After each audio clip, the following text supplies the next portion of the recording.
With a shared culture, stable economy, and 24 million English-speaking citizens, Australia is one of America's strongest trade partners.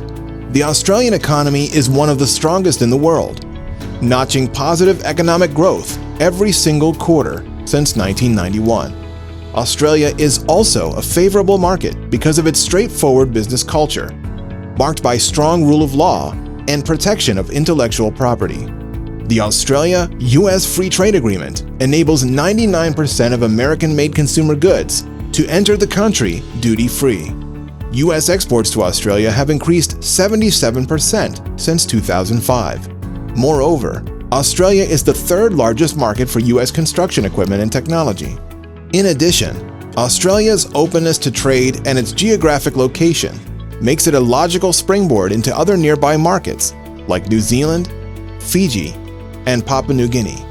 The U.S. Commercial Service has offices and experts in Sydney, Canberra, and Perth to help American businesses navigate opportunities in Australia. What exciting adventures might be waiting your business in the land down under? And why should U.S. companies export to Australia? Australia is very much like the United States in that it's an English-speaking country. Rule of law is paramount, IPR is protected. It's a really wealthy country with high-income households. Very similar to Canada, so there's exporters in the US who only go to the neighbor to the north.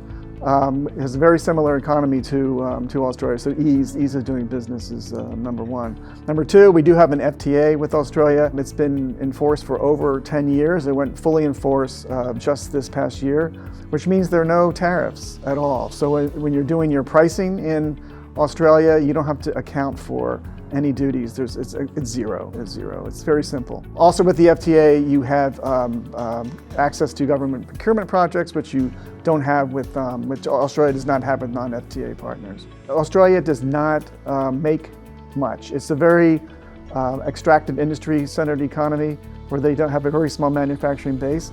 So because they don't make much, they need just about everything you can think of. And so they really are predisposed to supporting and liking and buying U.S. goods and services. Yes, Australia has a mining sector which is absolutely huge. You know, gold, bauxite, coal, oil and gas. They drill offshore, but they don't make the goods that extract that. So they need everything, all the infrastructure that goes into that. The second would be anything that supports the farming industry. It's also a huge country that feeds itself and exports about 30% of their production. So a huge farming industry. And again, they don't make any of the tractors, any of the equipment that farms the land at all. Well, not all of it, but a great majority of it comes from the U.S. There's 23 million people in the country, and 1.2 million of them traveled to the U.S. last year. So 1 out of every 22 people that I meet on the street in Australia have been to the U.S. as tourists last year. And so they're still coming here in droves, and not just visiting the traditional California, Florida, New York markets. They're visiting the interior. They're going to the Dakotas, to Minnesota, to Mississippi, Tennessee, states that I haven't even visited, and they're just so in love with this country. They want to visit all parts of it. So tourism is a huge opportunity. Okay, a company that wants to enter the market, I highly recommend they look at a map and consider the distance before they make the jump, and then talk to us. Because that's the value add that we counsel companies constantly and give them that like one free phone call just to discuss whether they should even pursue the market because of the distance. So because it's so far away, your shipping costs are absolutely enormous, and so you need to make the right decision and talk about the distance and talk about the large shipping costs and other costs that go into eventually selling your product in market. Australia has a population center on the East Coast, and it's just so if you sell to somebody on the East Coast and then you want to ship it west, it's more expensive to ship overland from Sydney to Perth than it is from LA to Sydney. I think the U.S. exporter needs to consider Australia above many other countries just because of the ease of doing business. So I think the ease, that's the word we use a lot, it's just really easy. Want to learn more about exporting to Australia?